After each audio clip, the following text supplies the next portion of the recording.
Hola, ¿cómo les va? Espero que estén todos y todas muy bien. Habla el profesor Juan Vilches y hoy vamos a resolver algunos problemas en los distintos ejes temáticos de la prueba de transición en el área matemática. Ahora, siempre es bueno empezar con la frase de siempre. La imaginación siempre será más importante que el conocimiento, nos dijo don Albert Einstein hace algunos años. ¿Ya? Ese aspecto importante es que no olvidemos, la prueba está compuesta por 4 ejes temáticos.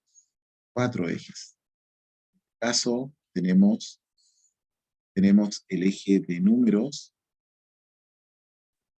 que representa un 17% de la prueba, son en torno a las 11 preguntas. El álgebra y funciones, eje de álgebra y funciones, que es el eje más numeroso, con el número de preguntas que representa un 6%, en torno a las 23 preguntas. El eje de geometría, que es la cuarta parte de la prueba, que representa un 25% de la prueba, del total de la prueba, que son un poquito más, un poquito menos de 16 preguntas. Realmente el eje de probabilidad y estadística, que representan un 22% de la prueba, lo que hace que sean en torno a las 15 preguntas. ¿Ok? Ahora, a partir de esto, no deja de ser interesante considerar en este aspecto la tabla que resuelve los puntajes, ir tabla que transfiere los puntajes. Yo les he dicho en clases anteriores que el piso de la prueba debería estar en torno a los 40 correctamente respondidos. Si usted prepara la prueba, no es tan complejo. Lo ideal es que ande por acá. ¿Sí? Términos, tiene que preparar muy bien la prueba. Tiene que prepararla bastante bien.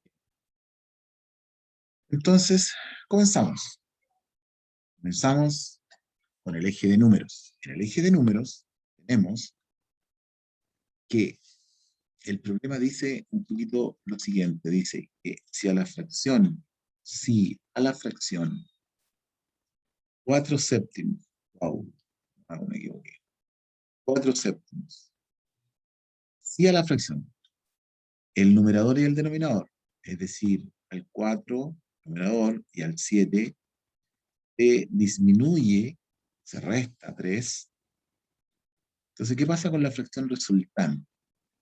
¿Qué es lo que vamos a hacer aquí? Decimos 4, ¿cierto? Aquí vamos a hacer una línea un poquito más larga de lo normal, el 7, y le vamos a, en este caso, a restar 3, como dice la, la el problema, ¿cierto? Y resolvemos esto. Y al resolverlo, nos va a quedar un cuarto. Por lo tanto, ¿qué hacemos? Comparamos la fracción resultante con la fracción original. Entonces, pues, podemos comparar eso de acuerdo a lo que hemos visto y hacemos la multiplicación en estos sentidos. Multiplicarlo en esos sentidos, acá nos va a dar 7 y acá nos va a dar 16. Evidentemente el 16 es mayor que el 7, lo que hace que 4 séptimos sea mayor que el 1/4. Es decir, la fracción resultante, como nos sugiere el problema, es menor que la fracción original. ¿Okay? Directo, sin grandes cosas. Segundo problema. Dice que el 504 está escrito como un producto de a elevado a 2 por b por c elevado a 3, donde hay b y c son números primos. Entonces, yo tengo que acordarme de los números primos, es decir, el 2, el 3, el 5, el 7, y voy hacia el infinito, ¿cierto? Entre 1 y 10 hay 4 números primos, entre 1 y 20 hay 8, entre 1 y 100 hay 25. Y a partir de eso, yo debo resolver esa suma. Entonces, ¿Qué es lo que vamos a hacer? Vamos a tomar el 504, que está ahí,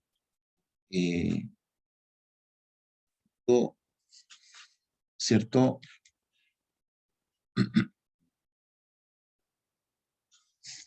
504, digo, y lo voy a descomponer y lo voy a dividir por 2. Al dividirlo por 2, el 504 resulta ser 252. El 252 lo voy a poner por 2, básicamente porque es divisible por 2. Y eso me va a dar 126. 126 lo vuelvo a descomponer por 2 y me da 63. Y el 63 ya no es divisible por 2, sino que lo es por 3. 1, y acá nos da 3 y nos da 7. Es decir, todos los por acá son números primos. Esos y el 3, ¿no? Ahí abajito, acá, me borro un 2, pero lo voy a escribir enseguida. ¿Ya? Entonces ahí hay un 2 que, como lo habíamos dicho, es y, y finalmente tenemos al final de la fila número 7 como expresión final. Es decir, tanto, por lo tanto, el número 504, sí, el número 504 va a ser escrito como 2 elevado a 3 por elevado a 2, 7. Pero 504 está escrito como a al cuadrado por b por c elevado a 3. Entonces yo esto vengo y lo escribo así. 3 elevado a 2, 7 elevado a 3, considerando esta igualdad. Entonces aparece que A es 3, que B es 7 y que C es 2. Eso quiere decir que A más B menos C es 3 más 7 menos 2 y eso es 8.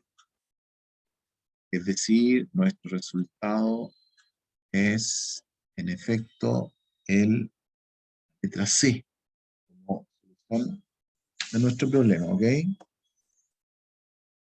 Sí, este arbolito que uno hace acá para descomponer 504 hay que hacerlo como bastante rápido. Uno tiende a creer que va a ser una cosa un poquito más compleja y al final termina siendo un poquito bastante suave, digamos. En el eje de álgebra y funciones tenemos un problema de potencias. Tenemos la potencia 3 elevado a 1 menos x, tenemos la potencia 3 elevado a 2 menos x y finalmente elevado a 3. Pero, como ustedes saben, jóvenes, señoritas, cuando yo tengo suma de potencia, no hay una propiedad. Entonces, ¿qué vamos a hacer? Vamos a ir detrás de las potencias de 3. Es decir, 1, 3 elevado a 1 es 3, 9, 3 elevado a 3 es 27, es 31. ¿Y a dónde me detengo? Cuando yo encuentro un número superior a ese. Es decir, me detengo aquí. Fundamentalmente, ¿por qué? Miren, lo siguiente. Porque yo voy a sumar estos tres. Me queda 9 más 27 más 81 y el resultado no es más, no es menos que 117. Ah, por lo tanto, 3 elevado a 1 menos x sumado, ¿cierto? Con 3 elevado a 2 menos x sumado 3 elevado a 3 menos x igual a 117, viene siendo 3 elevado a 2, 2 sumado con 3 elevado a 3, sumado con 3 elevado a 4. Es decir, por lo tanto, 3 elevado a 2 puede ser eso, lo que significa que 2 es igual a 1 menos x. Significa que x vale menos 1. Eso entonces nos da origen a la alternativa B. La alternativa B. ¿Por qué? Porque si usted escribe el menos 1 acá, le va a quedar 3 elevado a 1 menos 1. Y eso es igual a 3 elevado a 2. En este caso le va a quedar 3 elevado a 2 menos 1. Le va a quedar elevado a 3 y así resuelve el problema. Este es un muy buen método, para la prueba. Digamos. En el colegio uno lo hace pensando en factorizar y todo eso, pero en la prueba lo puede hacer más rápido. Ok, vamos al siguiente. Funciones. F de 0, F de 2, F de 1. Entonces, ¿qué es lo que hacemos normalmente? Paramos por acá y ubicamos los números que están por aquí. Está por aquí el 0, por aquí el 1, está por aquí el 2. Entonces, cuando voy con los que son menores o iguales que 1, van para allá, ¿cierto? Y en este caso, la función se escribe como 2x menos 1. Por otro lado, si la cosa va en el otro sentido, va para allá, la voy a escribir como 3x más 2. Por lo tanto, f de 0, el f de 0 está por acá. Fíjense que el 0 está a la izquierda de 1, entonces tengo que considerar esa función. Luego nos va a quedar 2 por 0 y a eso le voy a restar 1. Es decir, me queda menos. ¿Ok? Menos. ¿Qué pasa cuando hago f de 2? F de 2, el 2 está por este lado. 3 por 2 más 2. Y eso es 8. ¿Ok? Eso es 8. Y finalmente f de 1. Y f de 1 lo voy a considerar aquí. El 1 está ahí, ¿se fijan? Y f de 1 me va a quedar entonces 2 por 1 menos 1 y eso es 1. Luego entonces, si yo considero que este que está aquí vale menos 1, esto que está aquí vale 7, y el f de 1 vale 1, nos va a quedar menos 1 más 7 dividido por menos 1 más 7 dividido por menos 7, ¿cierto? Perdón. Aquí me equivoqué porque puse 7 y era 8. Disculpen, lo siento, me equivoqué. Y eso es menos 7. Entonces arriba nos queda 7 sobre menos 7 y eso va a ser menos 1. Resultado final, menos 1. Significa, estimados, nuestro resultado tendrá que ser la alternativa D. Dedo. Dinosaurio. ¿Ok? Ese problema es un clásico en la prueba. Entonces, ideal es que usted lo resuelva de muy buena forma. Vamos al eje de geometría, que como dijimos al principio, iba a ser el 25% de la prueba. Por ejemplo, fíjense acá, fíjense que aquí yo tengo un triángulo, tengo un triángulo ABC, pero se dibuja el centro de gravedad. Aparece el centro, es este punto, ese punto. Luego le están preguntando a usted cuánto suman X e Y. Entonces, vamos a usar vamos a poner algunos puntos acá. Por este punto que está aquí, tenemos A, B, C. Este le vamos a poner D aquí. Punto D. A, B, C, D. Y este le vamos a poner E. Entonces, por propiedad de centro de gravedad, usted sabe que AG va a ser el doble de GD. ¿Recuerdan esto? Este pedacito va a ser la mitad de este. Lo mismo acá. Este pedazo, o sea, el GE, no es más que la mitad, ¿cierto? O escribámoslo al revés para hacerlo más, para escribir fracciones. Digamos que CG, igual que el de arriba, ¿no? Va a ser el doble de eje. ¿Ok? Entonces esto es clave en el problema. Clave en el problema. ¿Por qué? Porque primero, si AG vale el doble de GD, entonces I más 2 no es más que el doble de X. O sea que I va a ser 2X menos 2. Tengo, por un lado tengo eso.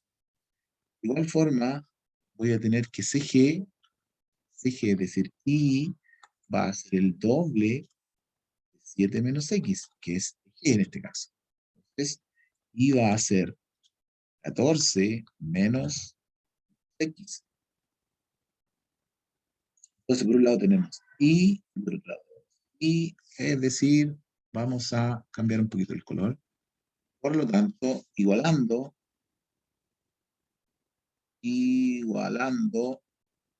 nos queda que 2x menos 2 va a ser igual a 14 menos 2x.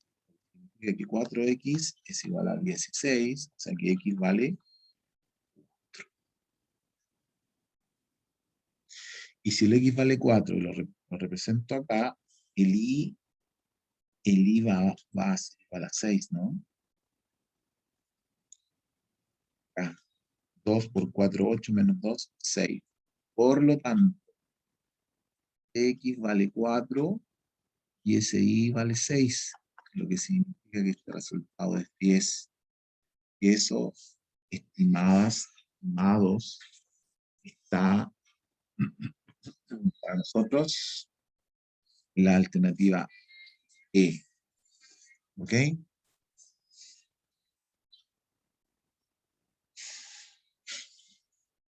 Es simplemente por propiedad. Si me acuerdo de la propiedad, el problema se hace muy chiquito. Vamos al siguiente. Dice que respecto a los triángulos ABC y DEF, ¿cuáles de las siguientes afirmaciones son verdad? Entonces, son verdad. Pregunta. Primero, ¿son equivalentes? Para que sean equivalentes, no olviden, deben tener igual área. ¿Ok?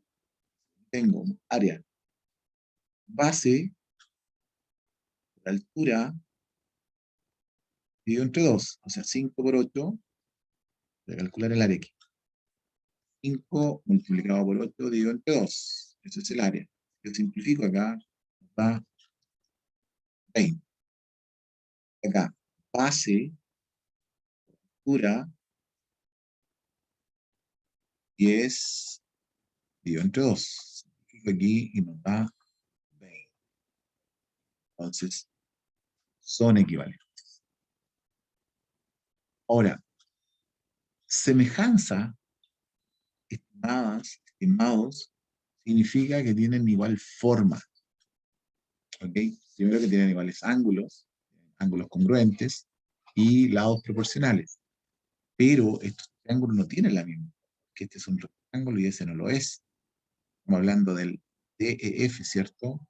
Por tanto, estas cosas no son semejantes. Al no ser semejantes, no tienen razón de semejanza, por lo tanto, evidentemente que la 2 y la 3 serán falsas, lo que significa que nuestro resultado, perdón, va a ser letra A. ¿Ok? Esto es conocimiento fundamentalmente. Identificar qué significa que sean equivalentes dos figuras. Si sabe eso, el problema se resuelve pronto. Nos pasamos a probabilidad y estadística. Y hay algunos temas que son más importantes que otros, pero generalmente les van a dar una tabla como la que está aquí en, el, en la pizarra, ¿cierto? Entonces, vamos a leer esta. Se hace un estudio del número de horas diarias. Tienen 200 alumnos, ¿ya? Frente a un computador en vacaciones de verano. Los datos se presentan en la tabla adjunta. Pregunta, ¿cuáles de las siguientes aseveraciones son verdad? Primero, entonces, usted sabe, y vamos a hacer siempre, aunque a veces más útil que otras, la frecuencia acumulada. Es decir, aquí vamos a poner el 25, luego vamos a poner el 5 más 40, vamos a tener 65 más 60, después nos queda 125 sumado con P, nos queda 140 sumado con P, y finalmente nos queda 150 sumado con P. Pero este valor final, ¿cierto? Cuando yo acumulo todo, tendrá que ser 200. Es decir, por lo tanto, P más 150 es 200. Lo que significa que P vale 50. Y acá nos dicen que P vale 60. Por lo tanto, esto es falso. ¿Ok? Y si P vale 50, ya estos valores, voy a cambiar de color, ¿eh? Este valor ya nos queda 175. Porque 50 más es, ¿no? Y acá nos queda 190. Y acá nos queda 200. ¿Sí? Ya. Entonces, dice, la frecuencia acumulada hasta el intervalo 6,8. Sí, correcto, verdadero. La frecuencia porcentual, recuerde que la frecuencia porcentual, la frecuencia relativa porcentual, estamos hablando de porcentaje, ¿cierto? Entonces, hasta el 4,6 que está aquí, bueno, voy a cambiar de color, a ver, y es 60, pero 60 sobre 200, que es el total, nos va a quedar 6 sobre 20, y 6 sobre 20 es 30%. Y el 30%, ahí dice que es 30%. Por lo tanto, es verdad, lo que significa, entonces, queridos jóvenes y las más jovencitas, que la alternativa nuestra va a ser,